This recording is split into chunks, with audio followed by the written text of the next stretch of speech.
Grace Rose Millane was 22 years old when she stepped off the plane in New Zealand, November 2018. Her backpack loaded with dreams and her heart full of adventure. She had just completed her degree in advertising and marketing at the University of Lincoln.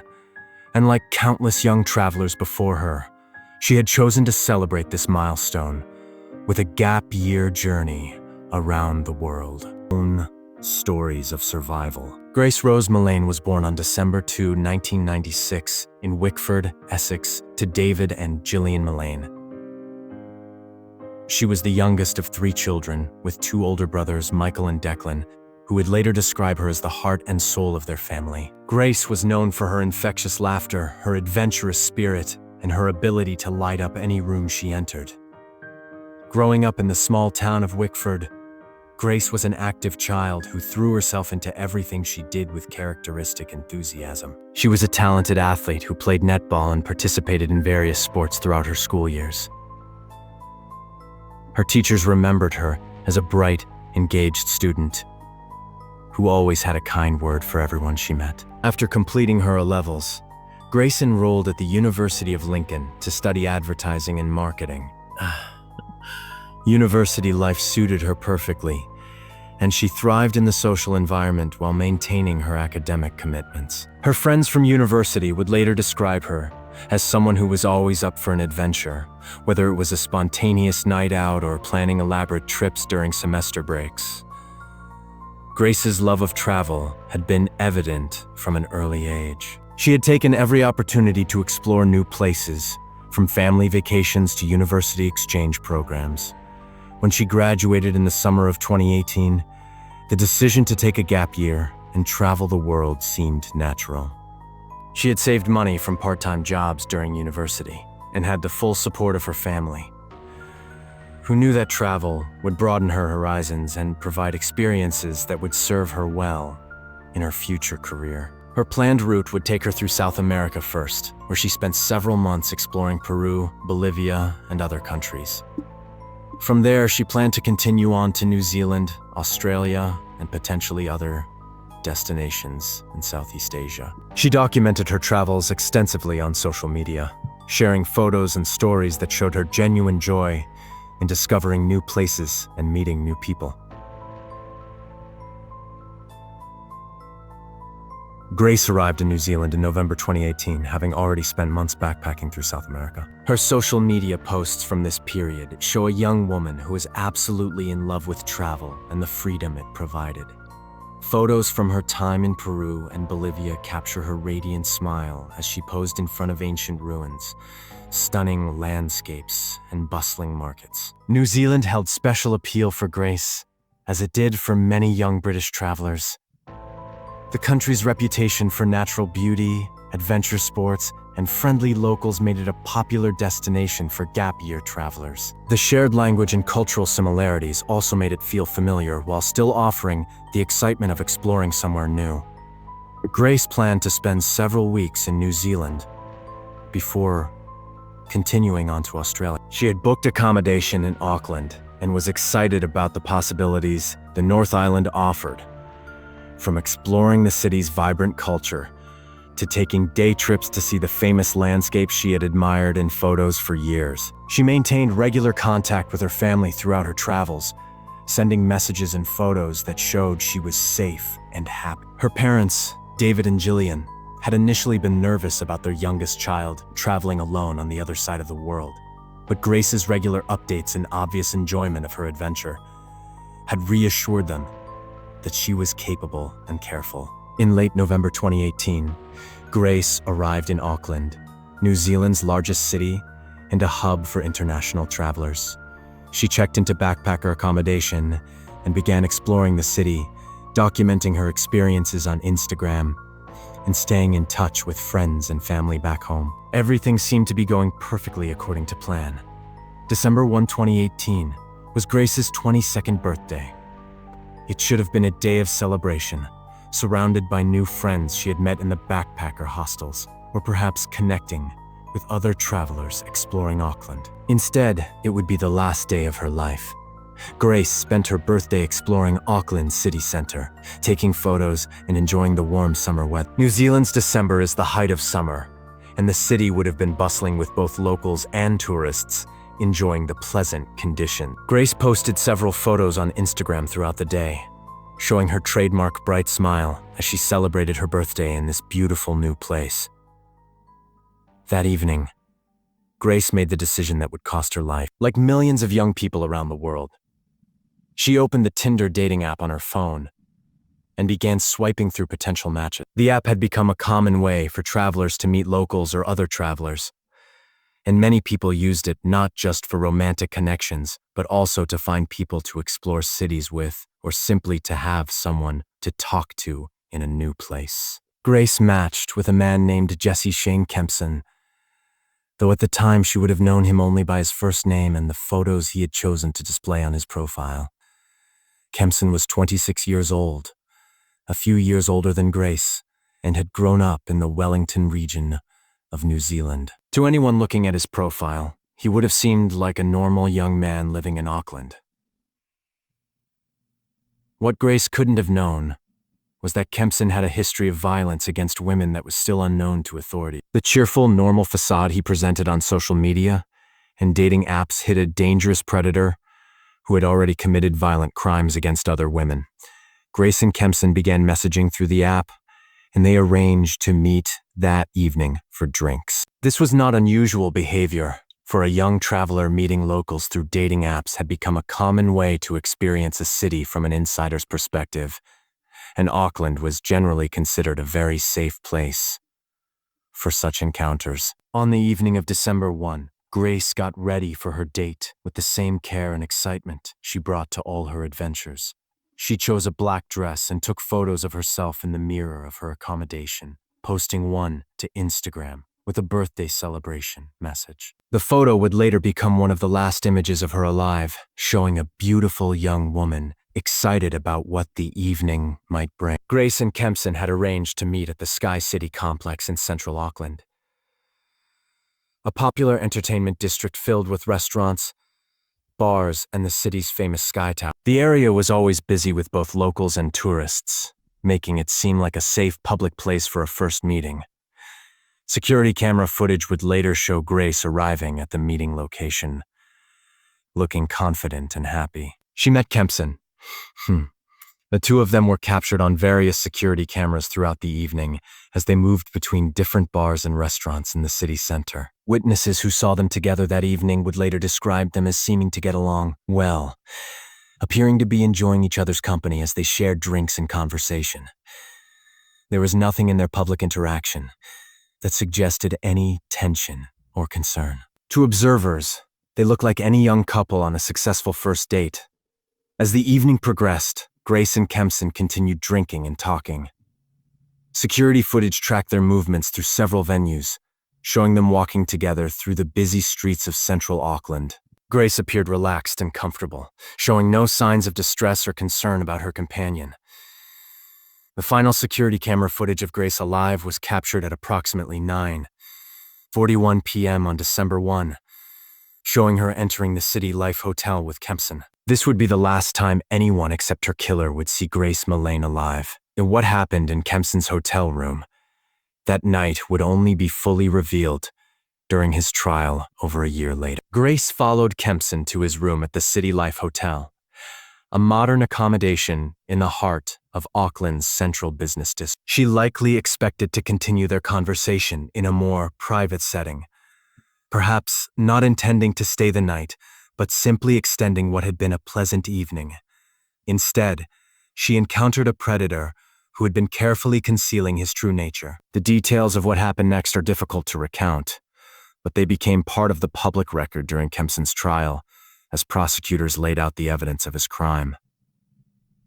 Kempson would later claim that Grace had died accidentally during what he characterized as consensual, rough, sexual activity. This rough sex defense became a central part of his legal strategy, though prosecutors and forensic experts would present evidence that contradicted this claim. The physical evidence suggested that Grace had been deliberately strangled and the circumstances surrounding her death indicated premeditation rather than an accident. Medical experts who examined Grace's body found evidence of significant violence that was inconsistent with consensual activity. The injuries she sustained suggested a deliberate attack rather than an accident, and the force required to cause her death indicated intent to cause serious harm. Grace died alone in a hotel room, far from her family and friends, at the hands of someone she had met just hours earlier. The young woman who had been celebrating her birthday that morning, full of life and excitement about her travels, was killed by a stranger who had presented himself as just another young person looking to make a connection in a big city. After killing Grace, Kempson immediately began working to cover up his crime. Rather than calling for help or showing any remorse for what had happened, he spent the next several hours planning how to dispose of her body and create an alibi for himself. Security camera footage from the hotel showed Kempson's movements in the hours after Grace's death. He was captured on camera, leaving his room multiple times, appearing calm and collected as he went about preparing to dispose of her body. His behavior during this period would later be presented as evidence of his guilt and his complete lack of remorse for what he had done. Kempson purchased a large suitcase and returned to his hotel room. He then spent time searching the internet for information about how to dispose of a body and the best locations near Auckland, where he might be able to hide his crime. His internet search history would later provide crucial evidence of his premeditation and planning. On the morning of December 2, security cameras captured Kempson leaving the City Life Hotel, wheeling the suitcase that contained Grace's body. He appeared calm and normal, showing no signs of the horrific crime he had just committed. The footage would later shock viewers with its matter-of-fact depiction of a killer disposing of his victim's remains. Kempson drove to the Waitakere Ranges, a forested area west of Auckland, popular with hikers and nature lovers. The ranges offered dense bush and remote locations where he believed he could hide Grace's body without it being discovered. He found a secluded spot off one of the walking tracks and buried Grace in a shallow grave, covering her with dirt and vegetation in an attempt to conceal his crime. After disposing of Grace's body, Kempson returned to his normal routine, going on additional Tinder dates and maintaining his usual activities as if nothing had happened. His ability to continue with normal life while knowing what he had done would later be presented as evidence of his dangerous psychopathy. When Grace failed to make contact with her family on December 2, her parents immediately knew something was wrong. Grace had been diligent about staying in touch throughout her travels, regularly updating her family about her activities and whereabouts. The sudden silence was completely out of character and immediately raised alarm bells. David Millane, Grace's father, began trying to contact his daughter through various means. When he couldn't reach her directly, he started contacting her accommodation and the hostels she had been staying in. When these inquiries yielded no information about Grace's whereabouts, the family realized they needed to involve authorities. On December 5, 2018, Grace was reported missing to New Zealand police. The report was taken seriously from the beginning, partly because of Grace's consistent communication patterns with her family, and partly because of her status as a young, female solo traveler. Police immediately began investigating her disappearance, working to trace her movements and identify anyone who might have information about what had happened to her. The investigation began with examining Grace's social media accounts and attempting to trace her digital footprint in the days leading up to her disappearance. Police discovered her Tinder activity and began working to identify the man she had been communicating with and had arranged to meet on December 1. Meanwhile, Grace's family was dealing with every parent's worst nightmare. Thousands of miles away from their daughter, they could only wait for updates from police while grappling with the fear that something terrible had happened. David Millane flew to New Zealand to assist with the search efforts and to be closer to the investigation. The case quickly attracted media attention, both in New Zealand and international. Grace's disappearance had all the elements that tend to capture public interest: a young, attractive woman traveling alone, a mysterious disappearance in what was supposed to be a safe country, and a family desperately searching for answers. Detective Inspector Scott Beard of Auckland police took charge of the investigation into Grace's disappearance. Beard and his team immediately began working to piece together Grace's final movements, using security camera footage, digital evidence, and witness statements to create a timeline of her last known activities. The investigation team quickly identified that Grace had been using Tinder and had arranged to meet someone on the evening of December 1. They began working to identify this person, using the dating app's records and tracing Grace's digital communications to find out who she had been planning to meet. Security camera footage proved to be crucial in the early stages of the investigation. Auckland's city center is well covered by CCTV cameras, and investigators were able to trace Grace's movements throughout her final evening. The footage showed her meeting a man and spending several hours with him at various locations around the city. On December 6, police released security camera images of Grace from her final evening, showing her in the black dress she had worn for her birthday celebration. The images were widely distributed in media reports about her disappearance, and the public was asked to come forward with any information about Grace or the man she had been seen with. The investigation team worked tirelessly to identify the man in the security footage. They examined the images carefully, worked with Tinder to access account information, and began building a profile of the person Grace had been with on her final evening. On December 8, police announced a significant development in the case. They had identified a person of interest and believed that Grace was dead. This devastating news confirmed the fears that her family and the public had been harboring since her disappearance was first reported. On December 8, 2018, exactly 1 week after Grace was last seen alive, Jesse Shane Kempson was arrested and charged with her murder. The 26-year-old was taken into custody at the City Life Hotel, the same location where he had killed Grace a week earlier. Kempson's arrest came as a result of careful detective work by the Auckland Police investigation team. They had traced Grace's digital footprint, analyzed security camera footage, and built a comprehensive case that led them directly to Kempson. The speed of the investigation was remarkable, considering the complexity of tracing a victim's movements in a large city and identifying a suspect from dating app records.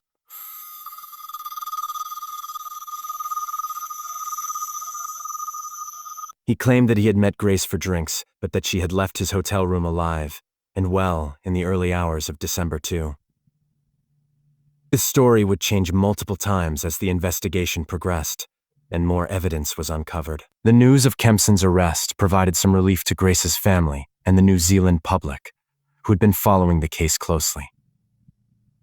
However, the crucial question remained: where was Grace's body? Without recovering her remains, prosecutors would face challenges in building their case, and Grace's family would be denied the closure that comes with being able to lay their loved one to rest. The search for Grace's body became a massive operation, involving hundreds of police officers, volunteers, and search and rescue teams. The investigation team worked to trace Kempson's movements after Grace's death, using security camera footage, cell phone records, and other digital evidence to identify where he might have taken her body. The breakthrough came when investigators discovered that Kempson had purchased a large suitcase shortly after Grace's death. Security camera footage showed him leaving the City Life Hotel with this suitcase, and further investigation revealed that he had driven to the Waitaka Ranges west of Auckland. On December 9, 2018, search teams found Grace's body in a shallow grave in the Waitaka Ranges, approximately 25 kilometers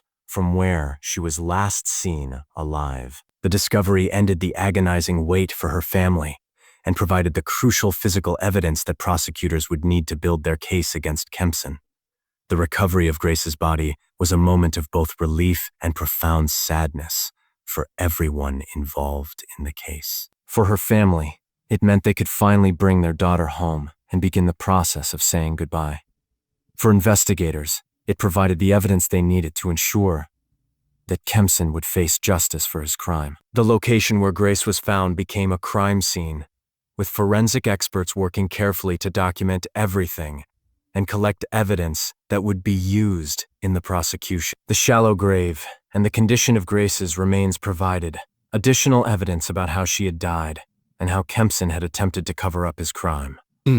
Kempson appeared in Auckland District Court on December 10, 2018, charged with Grace's murder. The hearing was brief, with Kempson's lawyer indicating that his client would not be seeking bail. The case was remanded to allow for further investigation and preparation for trial. One of the unusual aspects of the legal proceedings was the suppression order placed on Kempson's name.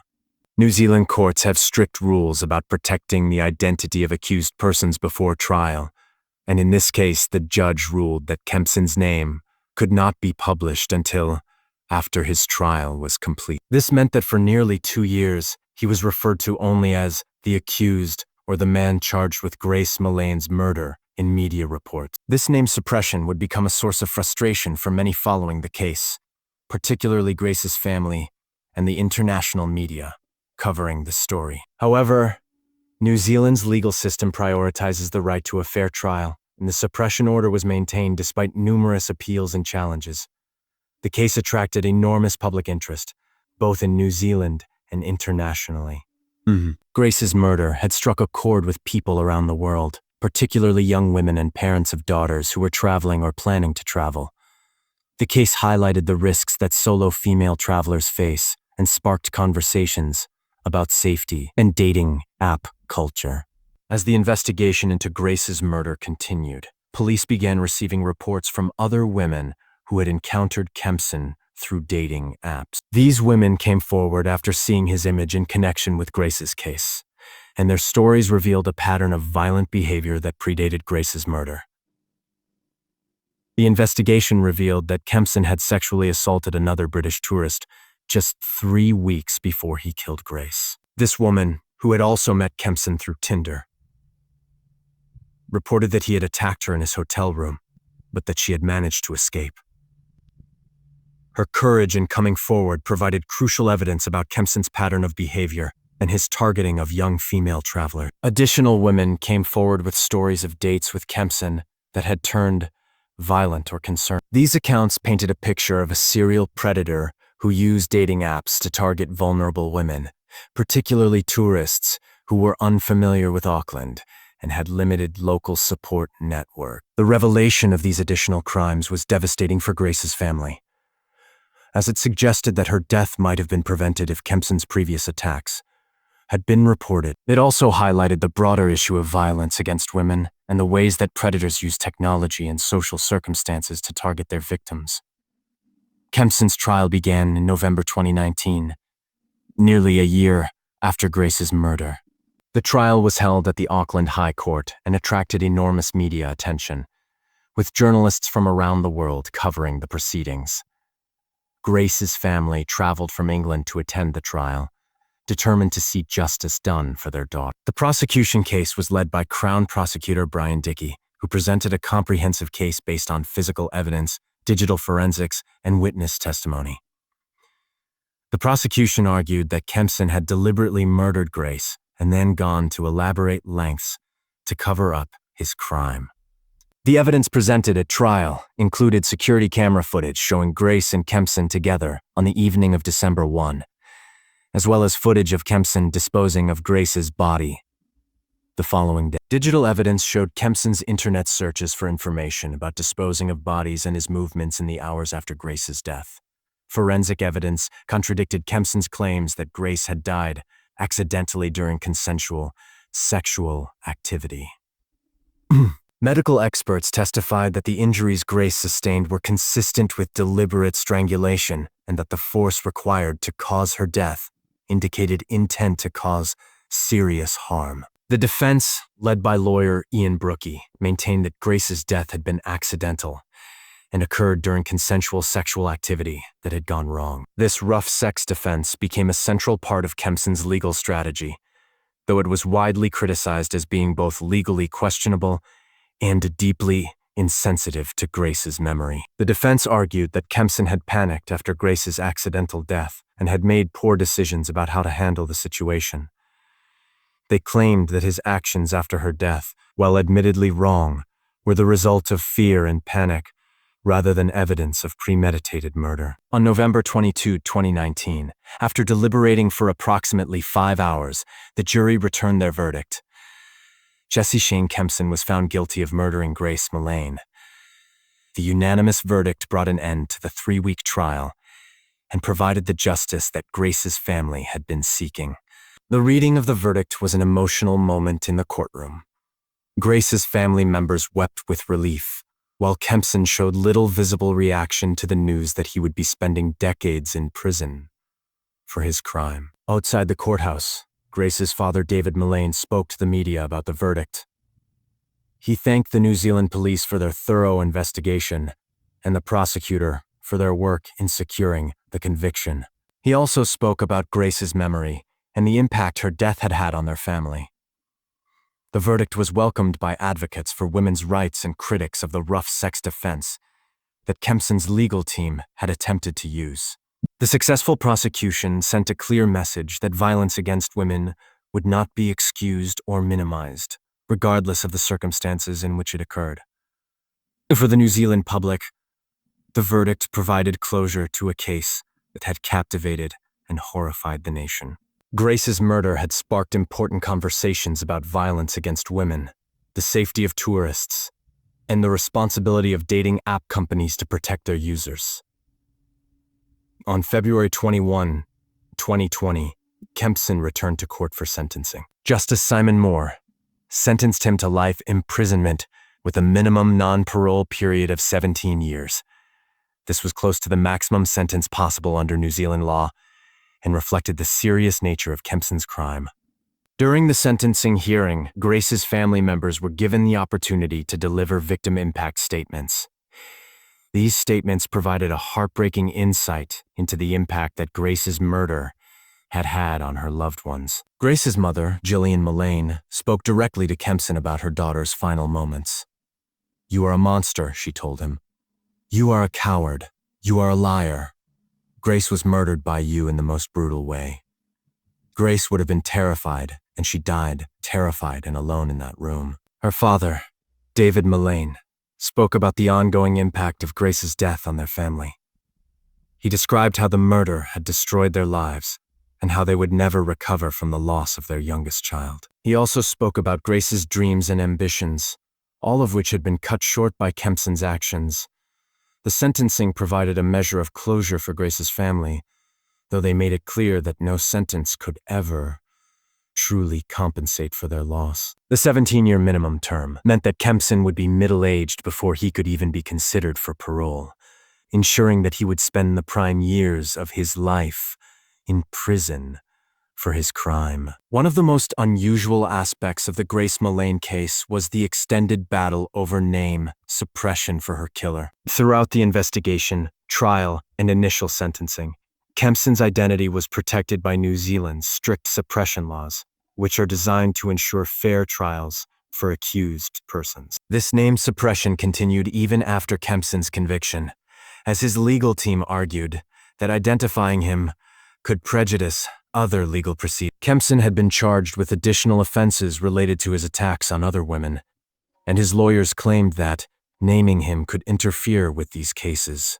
The suppression order became a source of international controversy, particularly as overseas media outlets were not bound by New Zealand's suppression laws. Some international publications named Kempson, creating a situation where his identity was known globally but could not be reported in New Zealand. Grace's family and many members of the New Zealand public found the continued suppression frustrating, arguing that the killer's name should be made public as part of the accountability process. The case sparked debate about the balance between fair trial rights and public interest in knowing the identity of convicted criminals. The suppression order was finally lifted on December 21, 2020, after Kempson's other trials were completed. Jesse Shane Kempson was finally named publicly as Grace Millane's killer, nearly 2 years after her murder. The murder of Grace Millane had a profound impact that extended far beyond the immediate tragedy of her death. The case sparked important conversations about violence against women, the safety of solo female travelers, and the responsibility of dating app companies to protect their users. In New Zealand, Grace's murder prompted soul-searching about the country's reputation as a safe destination for young travelers. The government and tourism industry worked to address concerns and implement additional safety measures for visitors, particularly young women traveling alone. The case also contributed to ongoing debates about the rough sex defense and its use in criminal trials. Critics argued that this defense essentially put victims on trial and minimized the seriousness of violence against women. Some jurisdictions have since moved to limit or ban the use of such defenses in criminal cases.